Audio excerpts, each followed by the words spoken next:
Hello friends, पिछले video जो मैं पेरियोडिक टेबल के बारे में बता रहा था, ये उसका अगला वीडियो होगा। मेरा नाम डॉक्टर कुमार सौरभ और मैं आज पेरियोडिक टेबल के गुणों के बारे में, प्रॉपर्टीज ऑफ पेरियोडिक टेबल के बारे में डिस्कस करने जा रहा हूँ। जैसा कि कल हम लोगों ने देखा कि पेरियोडिक टेबल का डेवलपमेंट कैसे हुआ, डेवलपर के द्वारा जो बताया गया ट्राइड्स था, कैसे न्यूलैंड्स लॉ ऑफ ऑक्टेव्स के द्वारा एलिमेंट्स को क्लासिफाई किया गया, कैसे मेंडलिक के द्वारा एलिमेंट्स को एटॉमिक मास के आधार पर सजाया गया और फाइनली मोसले के द्वारा मॉडर्न पेरियोडिक टेबल, जो long form of periodic table के नाम से जाना जाता है, का निर्माण हुआ। लेकिन ये सभी लोगों ने एलिमेंट्स को जिस वर्ग में रखा, जिस ग्रुप में रखा, आखिर क्या बात है कि वो एक साथ एक ही ग्रुप में है? कुछ तो बात होगा, जैसे कि hydrogen, lithium, sodium, potassium, rubidium, caesium, francium, आखिर इन तत्वों को एक ही ग्रुप में क्यों रखा गया? तो हर एक एलिमेंट जो एक ग्रुप में रखा गया है उसमें निश्चित रूप से कुछ न कुछ सिमिलरिटीज है। मैक्सिमम सिमिलरिटीज होने के कारण वो सभी एक ही ग्रुप में हैं। जैसे बात करते हैं इस ग्रुप 1 की। इस ग्रुप में hydrogen, lithium, sodium, potassium, rubidium, caesium और फ्रांसियम एलिमेंट्स हैं। Atomic number 1, 3, 11, 19, 37, 55 and 87। ये सभी पेरियोडिक टेबल में सबसे पहले ग्रुप में आते हैं। तो as we know the atomic number of hydrogen is 1, तो इसमें वैलेंस इलेक्ट्रॉन 1 है, इसमें 2 and 1, इसमें भी वैलेंस इलेक्ट्रॉन 1 है। सोडियम 2, 8, 1, इसमें भी वैलेंस इलेक्ट्रॉन 1 है। तो जितने भी एलिमेंट्स इस ग्रुप में हैं, सभी के वैलेंस शेल में एक ही इलेक्ट्रॉन उपस्थित है। ये एक सिमिलरिटीज है। इसका मतलब है कि अगर ये एलिमेंट एक इलेक्ट्रॉन दे सकता है, ये सभी भी एक इलेक्ट्रॉन दे सकता है। तो ये सारे सिमिलरिटीज के आधार पर इन्हें एक ग्रुप में रखा गया है। अगर इनका ऑक्सीडेशन स्टेट +1 है तो लिथियम का भी +1 होगा, सोडियम का भी +1 होगा, पोटेशियम, रुबिडियम, सीजियम, फ्रांसियम सभी का +1 होगा। तो आखिर एक ग्रुप में जिन एलिमेंट्स को रखा गया है उनमें कुछ न कुछ सिमिलरिटीज है। आज हम लोग बात करेंगे पहले कुछ इंपॉर्टेंट ग्रुप्स के बारे में। ऐसे तो पेरियोडिक टेबल में टोटल 18 ग्रुप्स हैं, 18 ग्रुप हैं और सभी का अपना महत्व है। लेकिन आज हम कुछ और इंपॉर्टेंट, इतने में से जो इंपॉर्टेंट ग्रुप्स हैं उनके बारे में डिस्कस करेंगे। जैसे कि सबसे पहला ग्रुप 1, जिसे हम अल्कली मेटल ग्रुप के नाम से भी जानते हैं। इस अल्कली मेटल ग्रुप में कौन कौन से एलिमेंट हैं? Hydrogen, lithium, sodium, potassium, rubidium, caesium और फ्रांसियम। अगला ग्रुप है ग्रुप 2।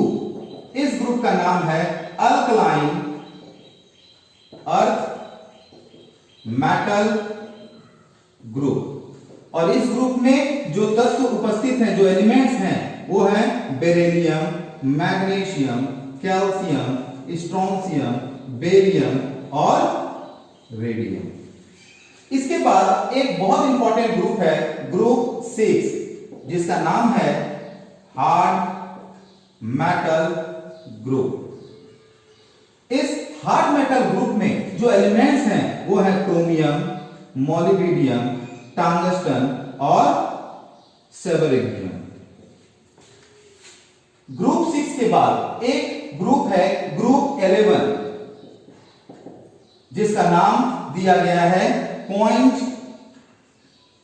Metal group. और इस ग्रुप में जो तत्व हैं कॉपर, सिल्वर, गोल्ड। ग्रुप 12, इस ग्रुप को सॉफ्ट मेटल ग्रुप के नाम से भी जाना जाता है, सॉफ्ट मेटल ग्रुप। और इस ग्रुप में जो एलिमेंट्स हैं वो हैं जिंक, कैडमियम, मरकरी etc। इसके बाद ग्रुप 13, जिसे हम बोरोन फैमिली के नाम से भी जानते हैं, बोरोन फैमिली। और इस ग्रुप में जो एलिमेंट्स हैं वो हैं बोरोन, अल्युमिनियम, गैलियम, इंडियम और थैलियम। ग्रुप 13 के बाद नेक्स्ट ग्रुप है ग्रुप 14। इस ग्रुप को कार्बन फैमिली के नाम से भी जाना जाता है। ये कार्बन फैमिली में जो एलिमेंट्स हैं वो हैं कार्बन, सिलिकॉन, जर्मेनियम, टीन और लेड। ग्रुप 15, इस ग्रुप 15 को नाइट्रोजन फैमिली के नाम से भी जाना जाता है, नाइट्रोजन फैमिली। और इसे एक और नाम से भी जाना जाता है निकोजन, निकोजन ग्रुप। और इस ग्रुप में कौन कौन से एलिमेंट हैं? तो नाइट्रोजन, फास्फोरस, आर्सेनिक, एंटीमनी और bismuth. Nitrogen, phosphorus, arsenic, antimony और बिस्मिथ, ये ग्रुप 15 के एलिमेंट्स हैं। इसी प्रकार ग्रुप 16 जिसे ऑक्सीजन फैमिली या एक और नाम से भी इस ग्रुप को जाना जाता है वो है कैल्कोजेंस। इस ग्रुप में कौन कौन से एलिमेंट हैं? ऑक्सीजन, सल्फर, सेलेनियम, टेलुरियम और पोलोनियम। ग्रुप 17, इस ग्रुप को हैलोजन फैमिली के नाम से भी जाना जाता है, हैलोजन फैमिली। और इस ग्रुप में जो एलिमेंट्स हैं वो हैं फ्लोरीन, क्लोरीन, ब्रोमीन, आयोडीन और एस्टेटीन। और लास्ट ग्रुप जिसे जीरो ग्रुप या ग्रुप 18 कहते हैं, तो इसे zero group, ideal group, noble gases group और इनर्ट गैस ग्रुप भी कहा जाता है। और इसमें जो एलिमेंट्स हैं हीलियम, नियॉन, आर्गन, क्रिप्टन और जेनन। तो ये सभी बहुत इंपॉर्टेंट ग्रुप्स हैं। ऐसे तो पेरियोडिक टेबल में टोटल 18 ग्रुप है, जिसमें से ये सभी एलिमेंट्स जो ये अलग अलग ग्रुप में मौजूद हैं, इनका अपना एक खास महत्व है।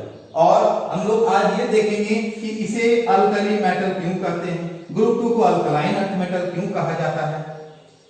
तो इस तरह से हर ग्रुप का जो अपना एक स्पेसिफिक नाम दिया गया है, क्यों, इसके पीछे क्या कारण है, तो इन सभी ग्रुपों को हम एक एक करके देखेंगे।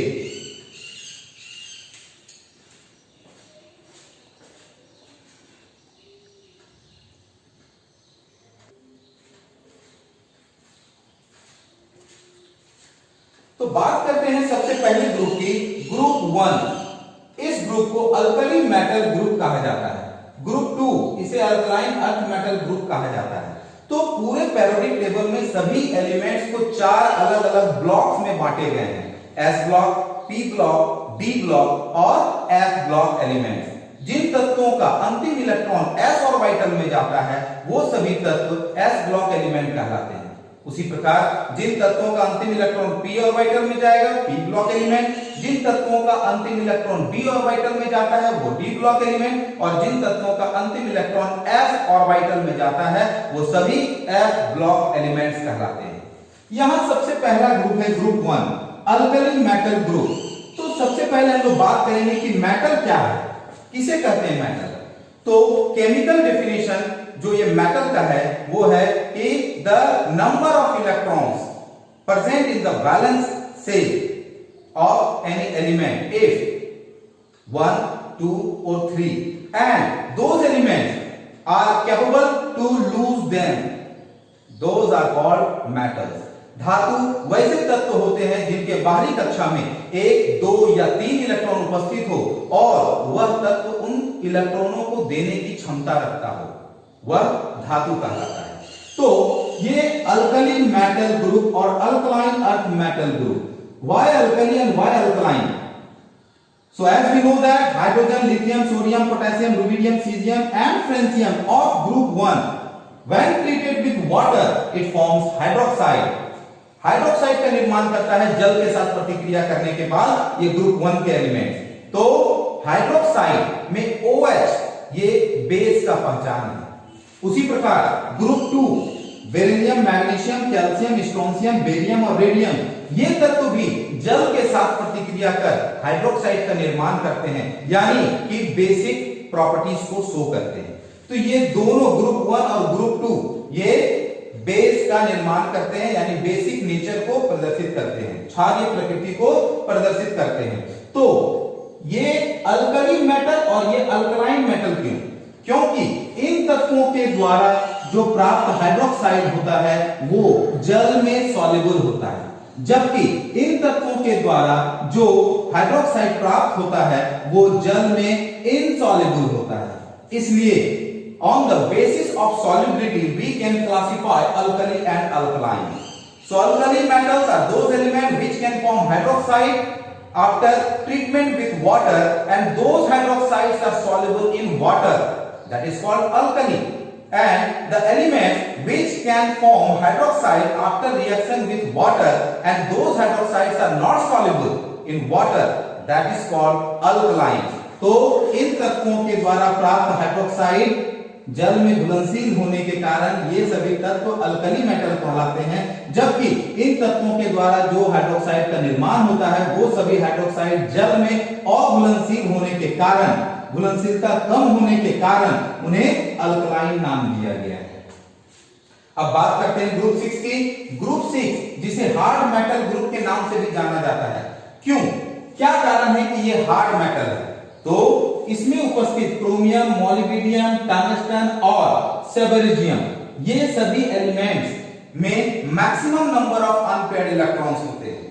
सो अनपेयर्ड इलेक्ट्रॉन्स अधिक संख्या में उपस्थित होने के कारण इसे हार्डनेस प्राप्त होता है, इसमें कठोरता पाई जाती है, जिस कारण से इन सभी एलिमेंट्स को हार्ड मेटल के गिनती में रखा गया है। और टंगस्टन जो पहले बल्ब के निर्माण में इस्तेमाल किया जाता था, इसी कारण से, क्योंकि ये हार्डनेस प्रदर्शित करता था, कठोरता को प्रदर्शित करता था।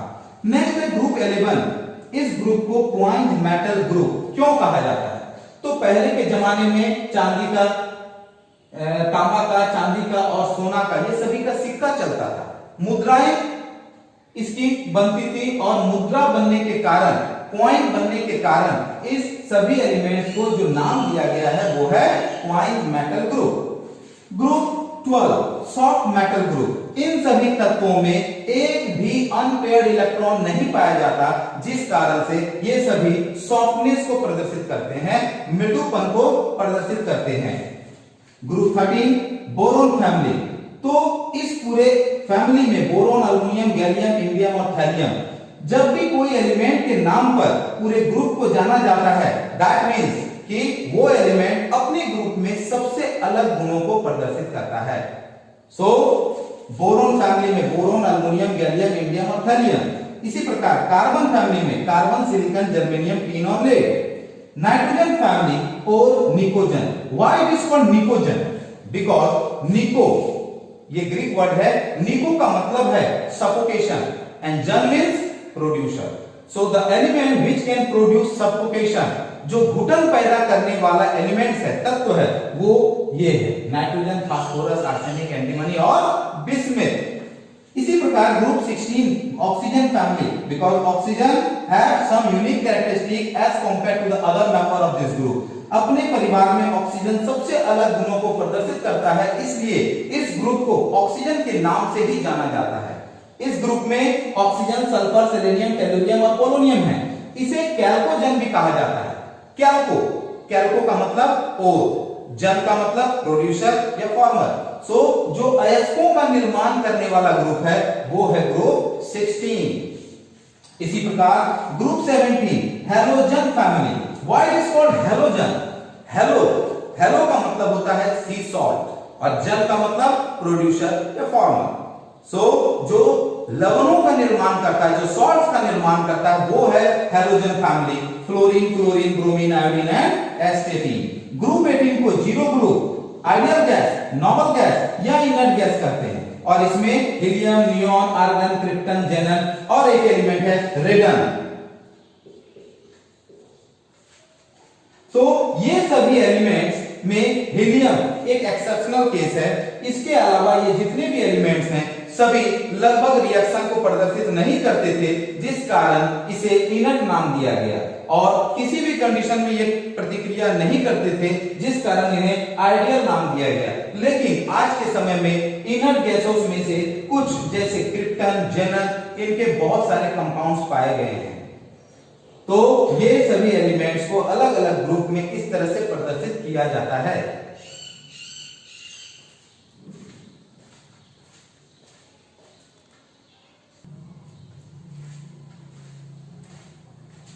अब हम लोग देखेंगे कि किसी खास ग्रुप में जब हम लोग ऊपर से नीचे एलिमेंट्स को देखते हैं तो उनके कुछ फिजिकल प्रॉपर्टीज में, भौतिक गुणों में क्या क्या परिवर्तन होता है। जैसे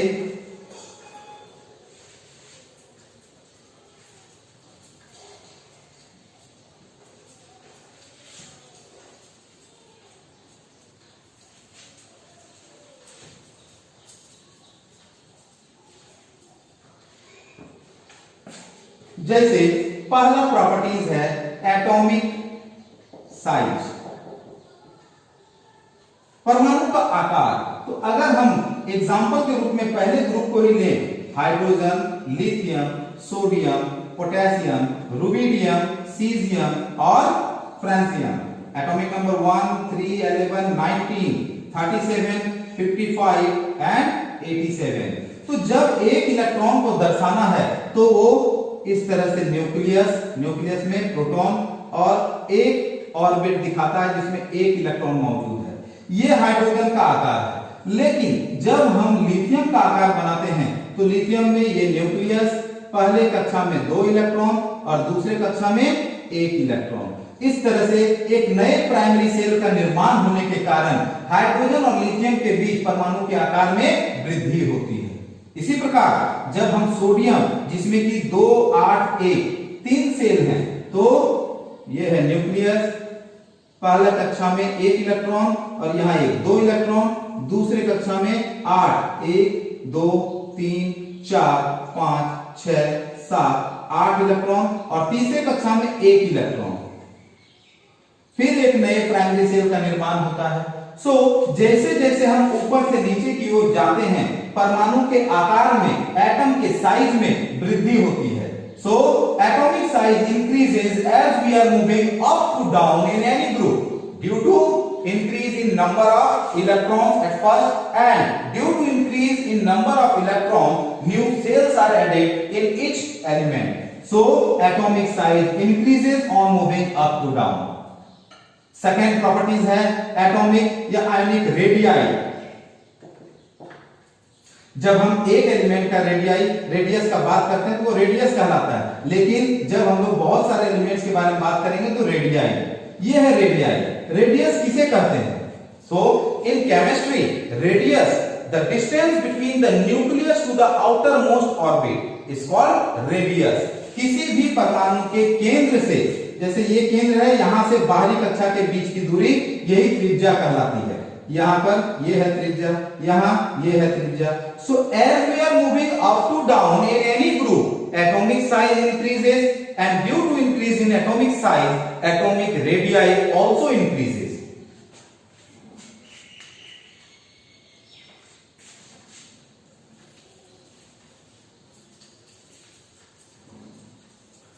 एक प्रॉपर्टीज है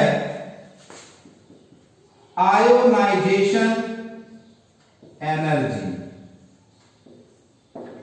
जिसे हम हिंदी में आयनन ऊर्जा कहते हैं। आयोनाइजेशन एनर्जी क्या है? क्या होगा इसका definition? The required amount of energy to remove an electron from the outer most shell of any gaseous atom. किसी भी गैसियस एटम के बाहरी कक्षा से इलेक्ट्रॉनों को निकालने में जो लगा ऊर्जा है वो आवश्यक ऊर्जा आयनन ऊर्जा कहलाती है। तो जब परमाणु का आकार छोटा होता है, जैसे कि हाइड्रोजन का है, जब परमाणु का आकार छोटा है तो इसका एनर्जी बहुत ज्यादा होगा। क्यों? क्योंकि ये इलेक्ट्रॉन जो कि नेगेटिवली चार्ज है वो पॉजिटिव के बहुत करीब है और एक दूसरे में आकर्षण बहुत ज्यादा होने के कारण इसका आयनन ऊर्जा भी ज्यादा होता है। लेकिन जब आकार में वृद्धि होती है, आकार बढ़ता है, बड़ा होता है, तो न्यूक्लियस से जो आउटर मोस्ट इलेक्ट्रॉन का दूरी है वो भी बढ़ जाता है, जिस कारण से इस न्यूक्लियस का प्रभाव दूर में रहे इलेक्ट्रॉन पर उतना ज्यादा नहीं हो पाता, और आकार बढ़ने पर न्यूक्लियस से और दूर हो जाता है इलेक्ट्रॉन, जिस कारण से न्यूक्लियस का प्रभाव और कम हो जाता है। तो जैसे जैसे हम किसी भी वर्ग में ऊपर से नीचे जाएंगे, परमाणु का आकार बढ़ता जाएगा, न्यूक्लियस से आउटर मोस्ट सेल का दूरी बढ़ता जाएगा, और आउटर मोस्ट सेल में उपस्थित इलेक्ट्रॉनों पर न्यूक्लियस का प्रभाव कम होता जाएगा, तो बाहरी इलेक्ट्रॉन को निकालना आसान होगा। तो जब हम ऊपर से नीचे किसी भी ग्रुप में जाते हैं तो परमाणु का आकार बढ़ने पर उसके आयनन ऊर्जा के मान में कमी होती है। क्यों? क्योंकि आयनन ऊर्जा क्या है? बाहरी कक्षा से इलेक्ट्रॉनों को निकालने में लगा ऊर्जा। तो जैसे जैसे परमाणु का आकार बड़ा होता जाएगा, उसके वैलेंस शेल को इलेक्ट्रॉन को निकालने में हमें कम ऊर्जा देना होगा। इसलिए as we are moving up to down in any group, the value of ionization energy will decrease due to increase in atomic size as well as atomic radii.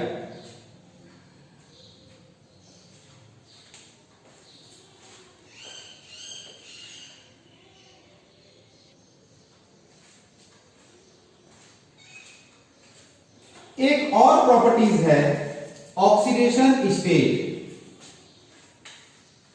Oxidation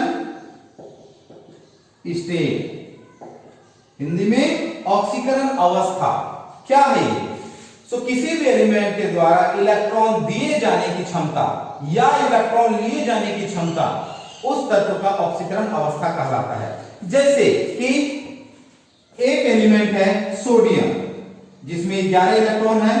So as I told, oxidation state is the ability to lose electron or gain electron by any element.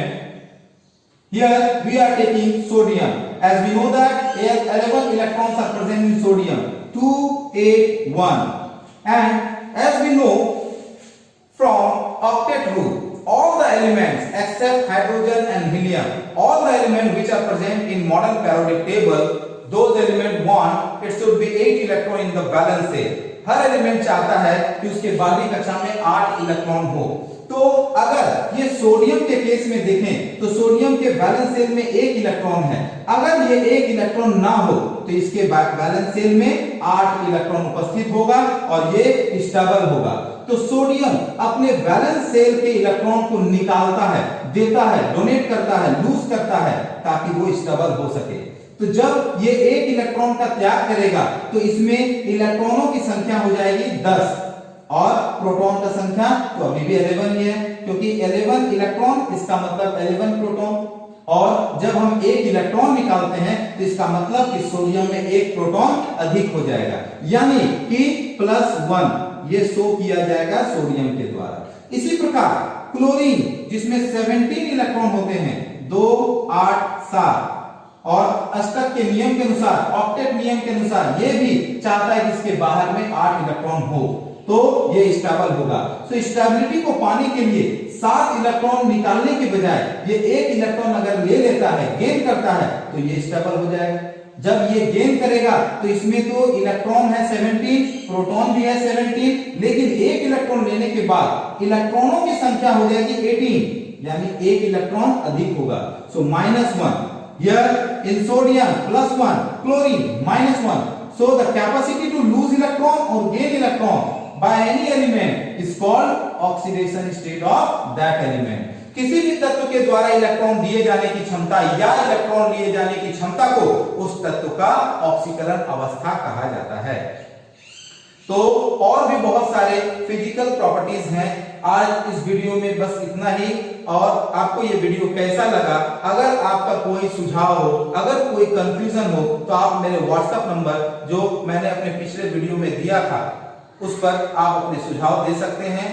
और इस video को अगर देखकर आपको अच्छा लग रहा है तो ज्यादा से ज्यादा इसे शेयर करें, ताकि अधिक से अधिक स्टूडेंट तक मेरी ये मेहनत पहुंच सके।